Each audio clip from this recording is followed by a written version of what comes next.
Il a été écouté par des millions de personnes à chaque direct et il aura aujourd'hui 45 minutes pour tout nous raconter du journalisme, du sport, de sa passion, de son métier d'homme de terrain, de ses débuts à Clermont-Ferrand, des secrets de l'équipe de France, on espère, des coulisses de TF1, on attend. Et c'est un plein de bonne humeur qui nous attend avec mon invité du jour, Saber Defarge. Bienvenue dans l'Interview Média. Bonsoir Romain, bonsoir tout le monde, merci beaucoup de me recevoir. Tu vas bien? Très bien, très content d'être là parce que bon, on va pas se mentir, on se connaît. On connaît aussi, je connais quelques personnes aussi qui font partie de cette maison. Je pense à Cédric Rouget qui m'a beaucoup aidé, notamment dans mon début de carrière. Donc très content d'être avec toi. Moi, je suis ravi de te recevoir. On va déjà te dire, tu as une double casquette à TF1. Ouais. Tu es journaliste reporter pour l'émission Téléfoot. Exactement. Et tu es homme de terrain. Oui, c'est ça. Tu vas nous expliquer, parce que moi, je connaissais l'homme sandwich, l'homme de main, l'homme de Rio, l'homme de l'Atlantide, ce que tu veux. Homme de terrain, c'est quoi? Tu le décris comment?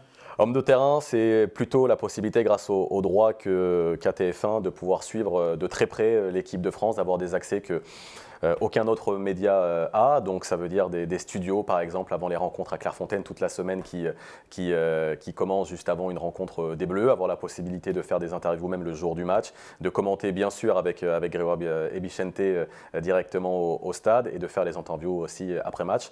C'est donc finalement être au plus près de l'équipe de France, être dans la roue de l'équipe de France à chaque fois qu'il y a une trêve internationale. Alors tu vas nous expliquer ça plus en détail un peu plus tard dans l'émission. Traditionnellement dans cette émission, on commence par une petite question. Ouais. Tu es né le 1er octobre 1989. Oui. Est-ce que tu sais ce qui s'est passé le jour de ta naissance dans le monde du sport? J'espère que c'est quelque chose de rond. C'est quelque chose de très positif. Ouais. Qu'est-ce que ça peut être? Est-ce que c'est une victoire d'un Français? Ça serait une belle anecdote d'ailleurs si c'est une victoire d'un Français. Non, c'est pas une victoire d'un Français. Non. Je te le dis. Ouais. Ayrton Senna remporte le Grand Prix d'Espagne. Ouais. C'est sa 20e victoire d'affilée en carrière. Sa 20e victoire en carrière. Mais ce qui est important surtout, c'est que c'est les grands débuts de la rivalité entre Prost et Senna, et en 89 avec le climax au Grand Prix du Japon. Donc c'est quand même c'est pas du foot, mais TF1 avait les droits à l'époque puisque c'était diffusé sur TF1. Ah ouais. Alors tu es homme de terrain sur le sur le foot. Alors la F1 est sur Canal aujourd'hui, mais Pete Reporter sur la F1, c'est un truc qui aurait pu te brancher, ou ça n'est que le foot? Non, c'est vraiment le foot qui m'intéresse le plus, même si je suis un petit peu de loin la F1, grâce notamment à Netflix qui a su redynamiser aussi cette discipline-là. Mais ouais, non, c'est plus foot. Mais ouais, je n'avais jamais vu cette une. Merci beaucoup pour l'information, parce que je l'ignorais. C'était en Espagne, donc Saber, ça veut dire quelque chose aussi en espagnol. Donc il doit y avoir un signe là-dedans. Ça veut dire quoi en espagnol? Savoir. Oui, je sais, c'est cadeau. Tu l'avais bien préparé. Alors dis-moi, tu as quel rapport au sport quand tu es jeune? J'avais un rapport direct puisque j'ai fait du foot, j'ai fait du judo, j'ai fait du basket, j'ai terminé avec l'athlétisme. C'était quelque chose qui était très présent dans mon quotidien, aussi bien quand j'étais au collège, au lycée et puis même à la fac. C'était quelque chose aussi que je suivais beaucoup à la télé. C'est quelque chose aussi que j'ai découvert grâce à mon père, cette passion-là du foot, puisque étant de Clermont-Ferrand, j'ai eu la possibilité de vivre mon premier match finalement au Clermont Foot, directement au stade Gabriel-Montpied. Pour celles et ceux qui ne le savent pas, il faut le savoir, c'est une information importante. Donc oui, il y a un rapport en fait direct très important et c'est quelque chose qui a été ancré en moi dès le plus jeune âge. Par exemple, en 1998, tu as 9 ans, oui. La Coupe du Monde de foot, tu as quel souvenir dessus? Et c'est pas anodin comme question, parce qu'aujourd'hui, tu es quand même, comme tu le dis, au plus près de champion du monde 98. Quoi. Ouais. Bah maintenant, c'est ceux qui sont nés en 98 que je côtoie le plus.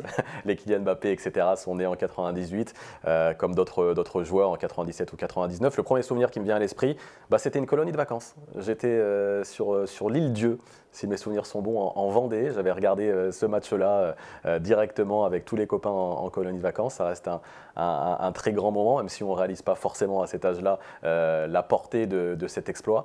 Mais ouais, c'est un rapport direct c'est le premier rapport direct avec l'équipe de France au final, 1998 et cette victoire finale des Bleus. Qu'est-ce qui t'a poussé à devenir journaliste? C'est une envie dès l'enfant, c'est un truc qui est arrivé sur le tard, c'est un par hasard, c'est quoi? Écoute, pas comme certains, cette volonté d'être footballeur, moi je l'avais pas, parce que c'est pas une question de blessure au genou ou quoi que ce soit, hein. C'était clairement pas une volonté d'être footballeur. La volonté première, c'était de raconter quelque chose que d'autres n'avaient pas forcément eu l'occasion de voir, d'être à un endroit où j'étais quasiment seul et où j'étais le seul finalement à raconter, retranscrire ce que j'étais amené à voir. Ça m'a passionné, mais de ça, des gamins, j'aimais bien raconter des histoires en quelque sorte, ça ne veut pas dire pour autant que je mentais, mais j'aimais bien raconter en fait des histoires, que ce soit à mes parents ou à mes amis, et c'est là en fait que ma vocation est venue dans un premier temps. Alors tu parlais du foot, du Clermont Foot, on a parlé de 98 aussi. Tu étais fan de qui à cette époque? Clermont Foot. Non, alors de quel joueur réellement quoi? Le premier joueur que j'ai apprécié, un champion du monde 98 qui a joué au Clermont Foot. Et ça, c'est une colle que je vais te poser, parce que tu ne trouveras pas comme ça. C'est Bernard Diomède, qui est entraîneur maintenant des U19 et que je croise très souvent à Clairefontaine, parce que les U19 aussi sont présents avec les A à Clairefontaine pendant le stage. Donc ouais, mon premier joueur en fait préféré, c'est lui, avec le maillot du Clermont Foot, avec une grosse marque là. C'était pas le plus beau des maillots, mais pour moi, il avait une valeur symbolique très importante. Si tu devais expliquer ta profession à une classe de primaire, tu leur dirais quoi? Je dirais que je suis le chanceux qui a la possibilité de voir tous les joueurs de l'équipe de France, de les interviewer et d'essayer en fait de connaître un maximum de leurs petits secrets avant ensuite de les raconter à l'antenne. Si tu n'étais pas devenu journaliste, tu aurais fait quoi? Je pense que j'aurais peut-être été pompier ou kiné. C'était l'un des rêves de ma mère notamment, qui continue à me dire mais pourquoi t'as pas fait kiné? Ça aurait été bien kiné de l'équipe de France. Mais non, ça n'a pas été ma vocation. Non, ça y est, c'est terminé. Okay. C'est terminé maintenant. Mais ouais, je pense que je serais parti peut-être sur ces deux pistes-là. Le 22 novembre 2022 correspond à quel événement pour toi? 22 novembre 2022, je pense que ça doit être mon premier match. Ta première sous le maillot TF1, ouais, mon premier match de l'équipe de France. Il n'y a pas eu forcément de match de préparation, on est rentré dans le bain tout de suite. Mon premier match, c'était France-Australie. Du coup, à Doha, un énorme souvenir, beaucoup de pression forcément avant cette partie-là, parce qu'on découvre un monde qui est complètement différent, même si j'avais eu la chance de faire d'autres rencontres, bien sûr, mais pas à ce niveau-là. Et puis pas avec ce duo-là. Aussi, c'est quand même quelque chose de très, très important d'avoir eu la chance d'être accompagné de Grégoire et Bichente, un couple entre guillemets de commentateurs qui se connaissaient déjà parfaitement et il a fallu essayer de trouver une petite place entre deux et grâce à leur accueil notamment, ça a pu se faire assez facilement. Tu arrives à ce moment-là sur une chaîne de télévision qui est quand même la chaîne de télévision des équipes de l'équipe de France de football. Ouais. Alors, tu as couvert déjà auparavant dans ta carrière, tu as travaillé à BFM, à RMC. Ouais. Donc tu as couvert déjà du football, tu as déjà couvert des grands matchs. Mais il y a un truc particulier quand même quand on arrive dans la chaîne de l'équipe de France de foot? Bah ouais, complètement, parce qu'on reçoit déjà beaucoup plus de messages. Il y a forcément beaucoup plus d'attentes aussi. Il y a des messages qui sont positifs, d'autres qui sont un peu moins positifs. Moi, je me rappelle une remarque en fait d'un confrère qui me fait aujourd'hui sourire, mais on m'avait dit une fois, bon ça y est, t'es prêt avant ton premier match et tout, parce que là, cette fois-ci, tu vas pas parler à X dizaines de milliers de téléspectateurs. Merci de me le rappeler, effectivement. Donc oui, j'ai bien compris qu'il y a une attente complètement différente quand il s'agit d'un match de l'équipe de France. Un match de l'équipe de France en soi, c'est toujours un événement, et encore plus quand il s'agit d'une Coupe du Monde. Donc il y avait un peu de pression, mais il y avait surtout une excitation et puis un bonheur immense de pouvoir couvrir une compétition comme celle-ci. On a une petite photo de toi, j'aurai des questions après sur les réseaux sociaux et la façon dont tu gères. On a retrouvé une petite photo de toi sur Instagram avec Ronaldinho. Ouais, c'est pas mal. À l'aise, en chaussures, sans chaussettes. Il faisait chaud à Doha. Romain, tu peux pas me juger là-dessus. Il faisait chaud. Mais Denis Brognard m'a beaucoup chambré par rapport à ça. Ah ouais? À chaque fois qu'on faisait les studios vestiaires, notamment avec les joueurs de l'équipe de France en marge, en amont plutôt des rencontres, très souvent je portais en fait un costume avec, oui, effectivement, la cheville qui était un petit peu à l'air libre. Et il me chambrait beaucoup sur ma malléole, qui était un petit peu trop souvent à l'air libre. Ouais. La question n'est pas innocente, c'est que quand on arrive sur un média, alors c'est un média généraliste, tu couvres tous les publics, des jeunes aux moins jeunes, on est aussi beaucoup plus soumis à la critique, pas qu'à la critique, à la critique et à son image. Oui. Ça t'acquiert une image et tu défends une image. Est-ce que tu as un peu conscience de ça depuis que tu es arrivé sur TF1 et comment tu le gères? Bien sûr, on traite au final du foot au quotidien, mais on traite d'un sport à une échelle complètement différente. Des personnes qui effectivement suivent au quotidien le foot et d'autres qui, en revanche, sont amenées à suivre cet événement-là précisément une fois tous les 4 ans et qui n'ont pas forcément l'habitude de regarder d'autres matchs. Donc oui, déjà dans le ton, dans la manière de traiter l'information, la donne est différente, mais aussi effectivement sur la forme. Évidemment qu'on est un petit peu plus vigilant parce qu'on rentre en quelque sorte dans le salon d'un certain nombre de Français. Et donc, qui dit… Tu es rentré dans le salon. Ouais. Alors le record, c'est quoi? Je crois que c'est 26. Demi-finale de 26 ouais, sur le... C'est 26-27 millions, peut-être un truc comme ça sur la finale. Tu es rentré dans le salon de 27 millions de personnes. Ouais. C'est classe. Ouais, c'est pas mal. C'est pas aussi bien que le J'ai Père pas eu Noël. le temps de dire bonjour à tout le monde, mais ouais, c'est sympa. Non, c'est sympa, c'est sympa. Après, bon, c'est vrai que c'est vertigineux quand on en parle comme ça, mais c'est pas quelque chose auquel on pense quand on est dans le feu de l'action. Au contraire, même, parce que je pense que ça peut peut-être un peu inhiber si on y pense trop. Ouais. On va reparler du feu de l'action. Je vais te montrer quelques photos parce que, alors, homme de terrain, on a en tête évidemment quelqu'un de très connu qui officie sur Canal+, Laurent Paganelli. Toi, tu avais quelle image de ce rôle-là avant de commencer à être vraiment homme de terrain dédié, même si tu l'avais fait sur des matchs, là, sur une chaîne très grand public. Ouais. Tu avais quel regard un peu sur ce job et sur peut-être tes pairs? J'avais ce regard en fait de quelqu'un qui doit être très pointu sur les interviews, mais aussi qui a cette possibilité d'être un vecteur d'émotion. Moi, je le vois comme ça en fait, notamment les interviews d'après-match. Il est vrai qu'on a envie en fait d'avoir le regard du joueur, de l'entraîneur sur ce qui vient de se passer, mais on a envie aussi, je pense, en tout cas pour une télé qui est beaucoup plus grand public, de savoir ce que ressent la personne. Et je pense aussi que les émotions sont extrêmement importantes à ce moment-là, et c'est à moi aussi de jouer un rôle pour que ces émotions-là en fait se ressentent et que le téléspectateur puisse finalement, encore une fois, ressentir ce moment-là comme s'il était à ma place. Moi, c'est ce à quoi je pense à chaque fois. Et puis ensuite, pour compléter mon propos, c'est évidemment d'être le plus pointu possible concernant les infos équipe de France. Je suis au plus près d'eux. Je vois des choses que personne d'autre ne peut voir, Grégoire et Bichente y compris, et ils s'appuient aussi sur moi par rapport à ça. Donc c'est être sur le qui-vive tout le temps pour savoir ce qui se passe. Laurent Paganelli, j'en reparlais, tu as un mot dessus sur le style et le personnage parce que c'est quelqu'un d'adorable déjà. Quelqu'un d'adorable, j'ai eu la chance de le côtoyer quelques fois quand même en bord terrain. Je pense pas qu'on ait le même style parce qu'il est beaucoup plus drôle que moi. Déjà d'une part, et puis je pense qu'il parle mieux anglais que moi aussi, et d'autres langues peut-être. mais ouais, le regard que j'ai sur lui, c'est quelqu'un que je regardais en fait chez moi à Clermont, donc forcément un regard particulier, un regard assez tendre aussi d'une personne qui a été très souvent, qui a animé très souvent mes samedis soirs. Et il y a eu ce truc de s'asseoir sur le banc de touche avec les joueurs. Ouais. T'as quelle position, toi, autour de ça? Tu prends place sur le banc de touche? C'est des choses c'est des choses qui sont calées avant? Comment ça se... Ouais, c'est calé en amont en suivant les stades aussi. Au Stade de France, et quels que soient finalement les stades où l'équipe de France est amenée à jouer, je suis toujours à côté du banc de touche, dans la continuité finalement du banc de touche. C'était le cas aussi à l'Euro, sauf pour la Coupe du Monde où la donne est un peu différente, où là j'étais derrière les buts. Mais j'ai un écran de retour qui est sur le banc qui me permet aussi d'avoir toujours un œil sur le banc de touche. Mais sinon, en temps normal, ouais, je suis dans la continuité du banc de l'équipe de France. Donc, ouais. Et on prend place sur le banc pour faire des interviews ou pas?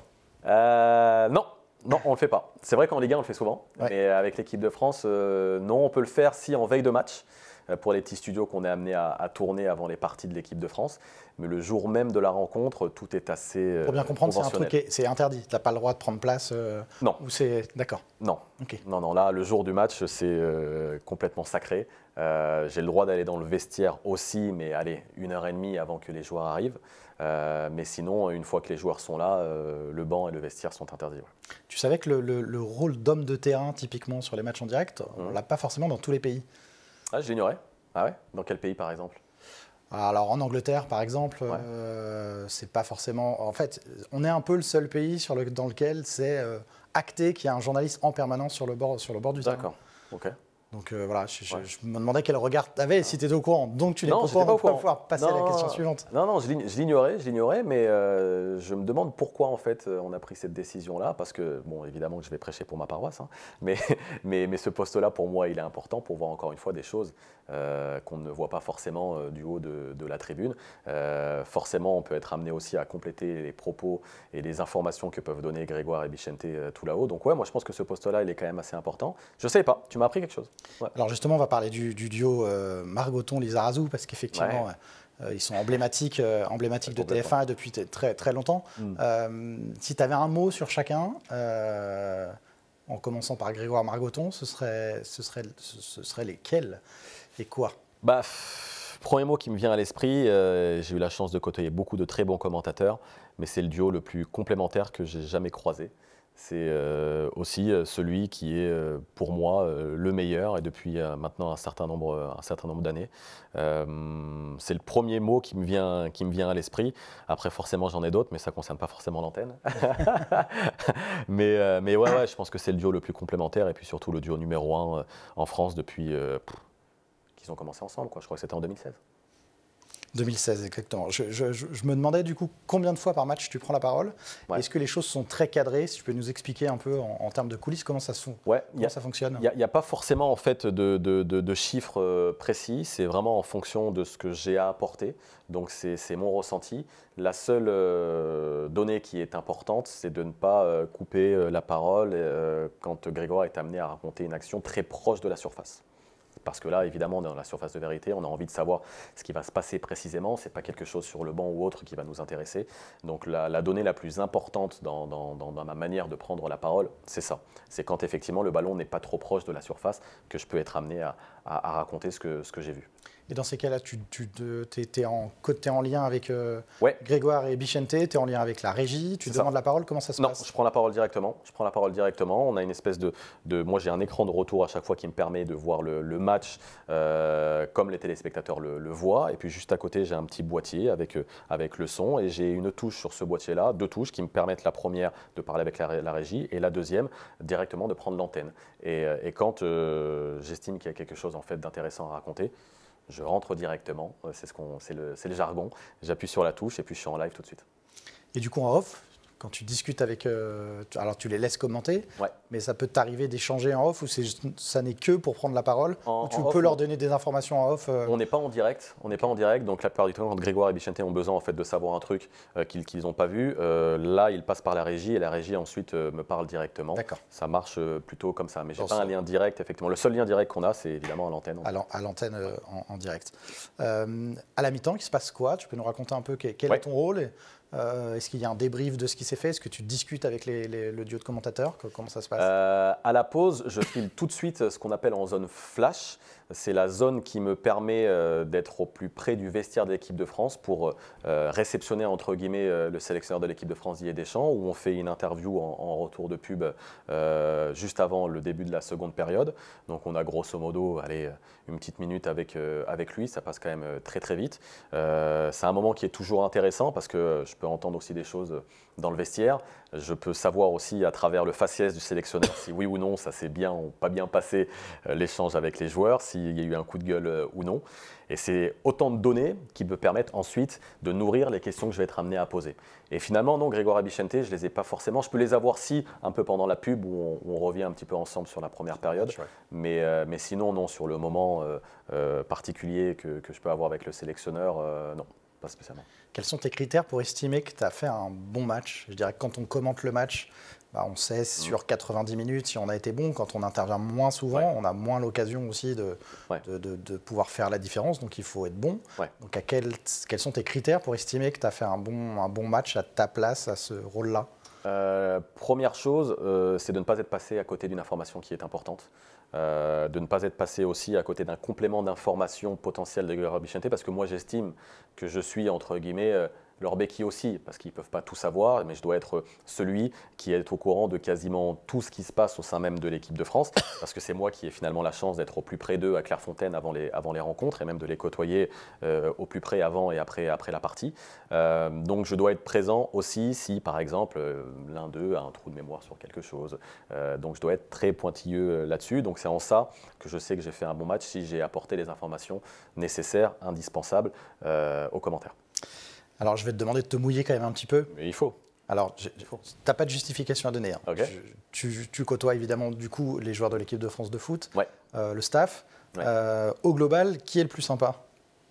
Le plus sympa pour moi, c'est le plus jovial aussi. Globalement, franchement, et c'est pas de la langue de bois, ils sont quand même tous très cool. J'ai aucun souci avec personne, je m'entends très bien avec tout le monde. Mais celui qui est pour moi, qui a un parcours particulier et que j'apprécie particulièrement, parce que j'ai fait aussi sa première interview quand il avait 16 ans avant de partir au Real Madrid, c'est Eduardo Camavinga. Pour moi, il a un truc particulier, ce gamin, à travers son histoire, ses parents, sa naturalisation, sa maison qui a brûlé gamin. Enfin bref, il n'a pas eu grand-chose pour lui avant ensuite d'arriver là où il est actuellement. Et c'est surtout que c'est un soleil, ce garçon-là. C'est un soleil, je ne l'ai jamais vu en fait bouder ni quoi que ce soit. J'en ai vu d'autres évidemment pas être contents. Mais lui, non, jamais. Il est toujours d'humeur assez, sans que ça aussi. Et non, c'est vrai que en fait, tu me demandes si j'ai un chouchou. C'est ça que tu me demandes. Je te demande si j'ai un chouchou. Et je te demande aussi quel est le meilleur client. Celui où tu sais que tu peux aller le voir, hein, Ouais. et que tu auras un truc sympa.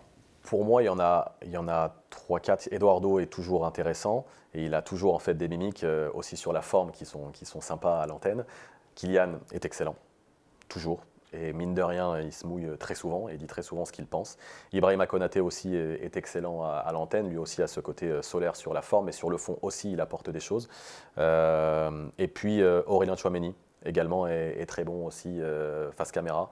Et eux peuvent être amenés à raconter des choses intéressantes et de ne pas seulement répondre l'essentiel, c'est les 3 points après la partie. On va plus loin que ça avec ces garçons-là et c'est plutôt intéressant de les avoir. Jules Koundé aussi est très bon.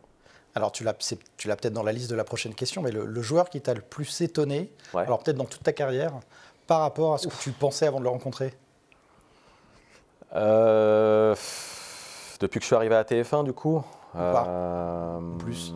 je sais que beaucoup de personnes ont des a priori par rapport à Kylian Mbappé, que beaucoup estiment que c'est un garçon qui est hautain, condescendant. J'ai rarement, moi, croisé une personnalité comme lui, parce que c'est une star planétaire, aussi poli.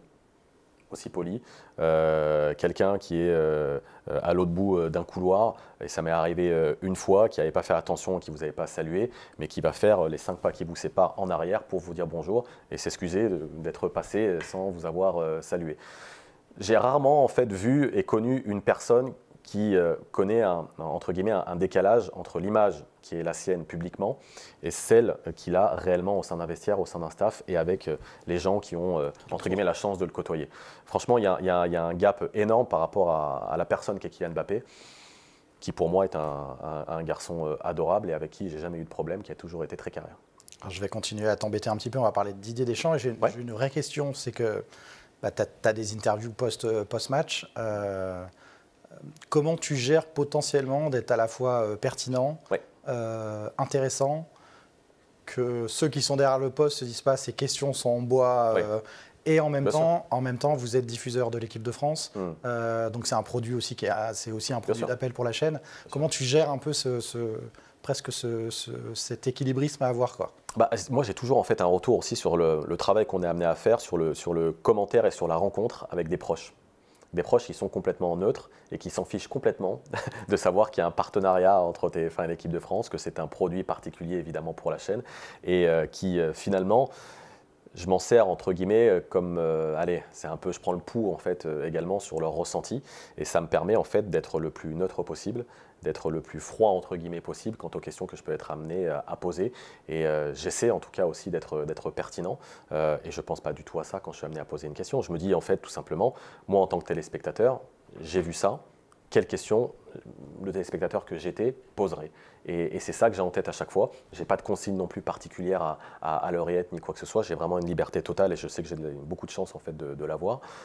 Mais c'est ce à quoi je pense avant de poser une question au sélectionneur de l'équipe de France, même si je sais que parfois ça peut se passer d'une manière un peu particulière et ma question peut être très mal accueillie. Mais ce que je sais aussi, c'est que le sélectionneur est plutôt au courant de ça et il a tendance à être plutôt dans l'échange plutôt que de se braquer et de fermer ensuite la discussion. Alors le prochain sélectionneur sera peut-être Zidane le jour où quand Deschamps... des infos que j'ai pas. Quand Deschamps s'en ira, tu seras prêt à avoir une réponse plus courte que la question. Oui. Parce que là, tu vas devoir bosser. On a eu la chance de l'interviewer sur Téléfoot il y a quoi ? J'ai eu la chance de l'interviewer il y a un an et demi. Et franchement, il est beaucoup plus volubile qu'on ne le croit. Vraiment. Progressé, parce que moi, je l'ai connu joueur et essayer de faire des interviews avec lui. C'était plus délicat. C'était plus délicat.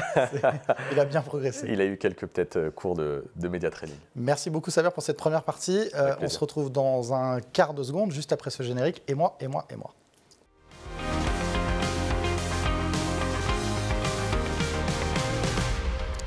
La rubrique « Et moi », j'ai quelques petites questions un peu plus perso. Rien sur ta vie privée, ne t'inquiète pas. C'est vrai, okay. je sentais que tu commençais à être un peu inquiet, mais absolument pas. Ton plus grand moment de fierté en tant que journaliste sportif? Je pense que c'est à l'occasion de mon premier très grand rendez-vous mondial, quand j'ai eu la chance de couvrir les Jeux Olympiques et d'interviewer Usain Bolt 3 fois. Est-ce que tu as un moment dans ta carrière dû improviser totalement à l'antenne? Oui. Alors j'imagine que oui, puisque tu as très de nombreuses médailles. Et si tu peux me raconter éventuellement, comment ça s'est passé? Bien ou pas bien d'ailleurs? Écoute, le premier souvenir qui me vient à l'esprit, bon, c'était pas à TF1, c'était à Prime Video. Je ne sais pas si tu te souviens, mais l'AS Saint-Etienne était à ce moment-là relégué. C'était une rencontre assez chaude de barrage et il y a eu notamment un envahissement de terrain avec fumigène, etc. J'ai pris un fumigène dans le dos, par exemple. Tout le monde s'est un peu réfugié à la va-vite dans les travées du stade et donc il a fallu naviguer à vue. Par rapport aux incidents qu'il y avait autour du stade et même sur la pelouse, avec, je me rappelle, Benjamin Nivet. Donc ouais, c'était un moment particulièrement sans filet comme jamais que j'ai connu dans le monde du sport. Ouais. La qualité essentielle pour être un bon journaliste sportif? Ne pas être trop proche des joueurs. Un sujet que tu trouves sous-traité dans les médias sportifs aujourd'hui? Un sujet que je trouve sous-traité dans les médias aujourd'hui, dans le foot en général ou plutôt le sport? Ce qui te vient un peu à l'idée, ça peut être dans le foot, ça peut être dans le sport en général. C'est une bonne question. Qu'est-ce qui est sous-traité? Peut-être leur communication. Et leur manière de communiquer, la manière dont ils s'entourent aussi, la manière dont ils travaillent pour améliorer leur communication. Parfois, ça permettrait en fait de mieux décrypter certains moments d'antenne et d'interview avec eux. Si tu devais choisir une chanson pour représenter ta carrière, tu en as choisi une. Alors, ta carrière, c'était un bien gros mot, on a échangé dessus. Ouais. Mais en tout cas, une philosophie, on va dire. Ouais. On écoute ce que c'est et puis tu nous dis un petit mot derrière. Ah oui. Je connais pas. Écoute, non, il y a une histoire derrière cette musique qui est assez récente. Pour la petite histoire, je courais après Bernardo Silva et un autre joueur de Manchester City depuis quasiment 1 an et demi.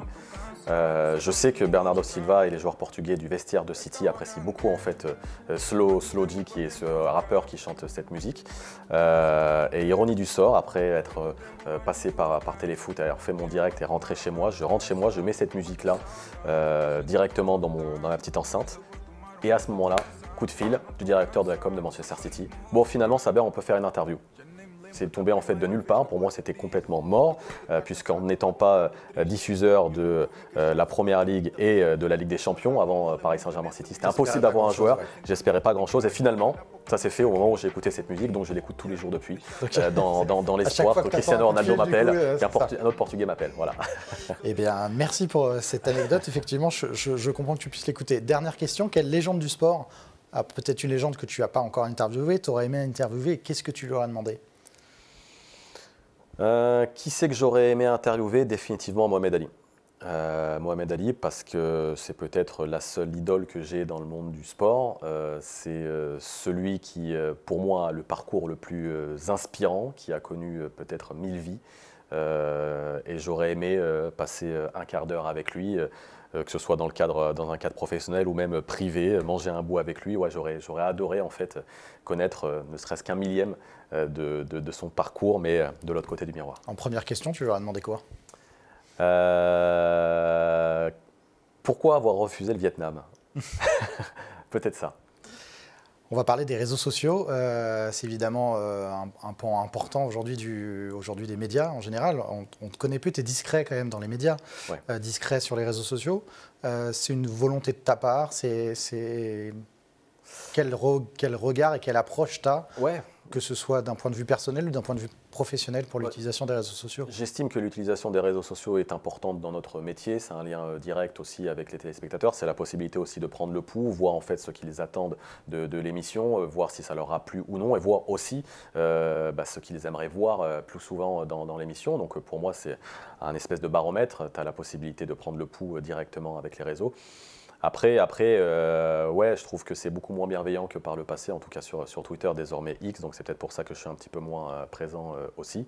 Mais je m'en sers surtout dans une volonté professionnelle, les réseaux sociaux. Tu regardes du coup, ça t'arrive de regarder les commentaires les commentaires des matchs, les commentaires du traitement du sport, peut-être par TF1, enfin, est-ce que tu y prêtes attention ou pas, quoi? Bien sûr, oui, moi je regarde, je ne fais pas partie de ceux qui disent non, je ne regarde pas.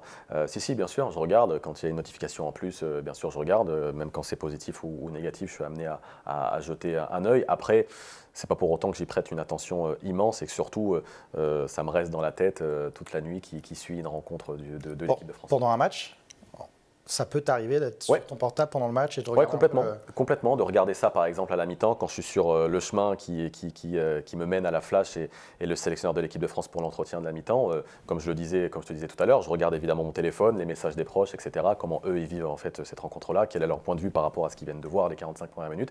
Mais aussi sur les réseaux, si je suis amené à recevoir certaines notifications, tac, je regarde et je lis, je regarde. Parfois même, ça peut être aussi inspirant d'avoir ce regard de l'autre côté, en fait, de la télé pour savoir et être le plus pertinent possible aussi. Parfois, ça peut être de très bonnes indications avant d'interroger les uns et les autres. On va parler de téléfoot. Tu es reporter, chroniqueur dans l'émission. C'est une émission quand même historique sur le foot. Tu l'as regardé plus jeune ? Complètement. Complètement. J'étais devant la télé tout le temps à 10h45. J'attendais qu'Automoto se finisse pour très vite regarder Téléfoot. Mais c'était bien Automoto. Toi aussi, tu connais très bien le générique de fin d'Automoto. Ah oui, celui-là, oui. oui, complètement. On l'attendait avec impatience. On se dit, tiens, ça y est, enfin, Téléfoot va débuter. C'était un moment évidemment particulier. Et encore plus, quand j'étais plus jeune, il n'y avait pas les réseaux sociaux, il n'y avait pas autant de chaînes aussi. Donc, on n'avait pas la possibilité de voir les buts ici et là en Europe et même dans le championnat de France. Donc, c'était un moment mais incontournable. C'était la grande messe du foot chaque dimanche à 11h. Donc oui, c'était le moment à ne pas manquer de la semaine, complètement.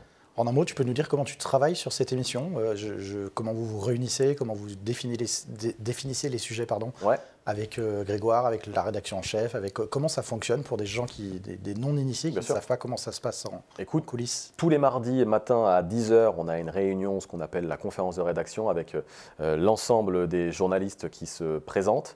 On évoque bien sûr l'émission qui s'est déroulée, on fait un débrief de l'émission précédente avant ensuite de se projeter sur la suivante et même celle qui arrive tout le long du mois. Et c'est à ce moment-là qu'on fait un certain nombre de propositions. Parfois, les rédacteurs en chef, bien sûr, imposent certains sujets et demandent à des journalistes de plutôt s'occuper de tel sujet, de creuser tel sujet, de voir s'il y a possibilité d'avoir telle interview.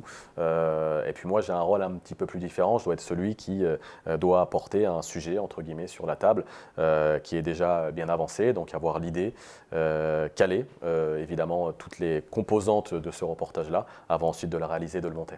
Les gens n'ont pas forcément la connaissance de comment ça se passe. Tu disais caler, c'est toi qui fais la démarche, c'est toi qui essayes de contacter les agents de joueurs, les attachés de presse des clubs. Comment ça se passe ? Exactement. Pour prendre l'exemple le plus récent avec Bernardo Silva, le joueur de Manchester City avant PSG City, j'ai directement contacté l'entourage en fait, du joueur pour leur soumettre cette proposition d'interview. J'ai aussi contacté bien sûr le club de Manchester City.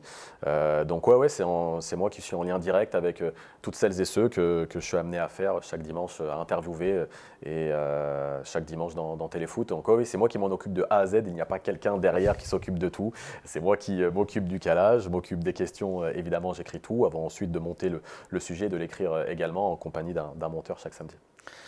Vous avez quelle part de football féminin dans Téléfoot, sachant que TF1 en parlait à quelques droits de compétition de football féminin qui vont arriver. Avec l'Euro. Quelle part a un peu le football féminin dans Téléfoot ? Il a une place de plus en plus importante, avec notamment les rencontres aussi, les affiches du championnat de France féminin. Là, dernièrement, on a évidemment couvert la rencontre entre le Paris Saint-Germain et l'Olympique Lyonnais. On a suivi Laurent Bonadei, qui est le sélectionneur de l'équipe de France aussi, mais aussi Philippe Diallo, le président de la FFF. On va monter évidemment, je pense, en puissance par rapport à cela, avec l'Euro aussi, qui s'annonce quand même excitant. On parle d'une équipe de France qui, pour l'instant, n'a pas encore brisé ce plafond de verre. On attend toutes et tous, je pense, de voir les Bleus gagner enfin un trophée.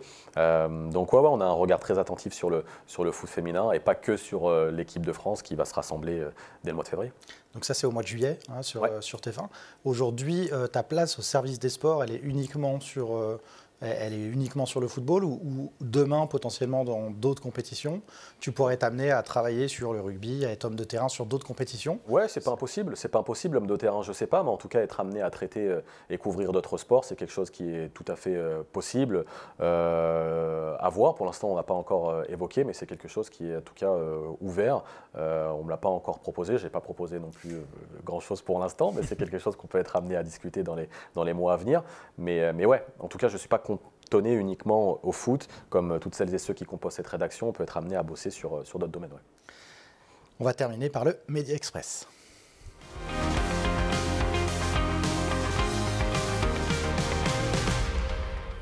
On va terminer par quelques questions du tac au tac. Je te demande même pas de te justifier. Ok. Ça me va. Mais, interview en bord de terrain ou interview en studio? Bord terrain. Réseaux sociaux, indispensables ou superflus dans notre métier? Indispensable. Professionnellement, Coupe du monde de football ou JO? Coupe du monde de football. Kylian Mbappé ou Karim Benzema? Kylian Mbappé. Préparation minutieuse ou réactivité sur le vif? Préparation minutieuse. Le moment le plus stressant, une interview ratée avec une star du foot ou un problème technique en direct pendant un match important? Une interview ratée. Si ton micro sur le terrain pouvait parler, qu'est-ce qu'il dirait de toi? Il dirait que je bavasse beaucoup avec la régie. Un conseil que tu donnerais aux jeunes journalistes qui débutent dans le journalisme sportif? Suivez votre propre chemin et n'essayez pas de copier un autre. Merci beaucoup Saber Defarge d'avoir merci. été avec moi. Je rappelle que tu es donc tous les dimanches dans Téléfoot et on te retrouve sur le terrain et auprès de l'équipe de France de football féminine et masculine et puis au service des sports de TF1. Merci beaucoup d'avoir été avec nous. Merci beaucoup. Et nous on se retrouve une prochaine fois pour l'interview média. Salut, ciao.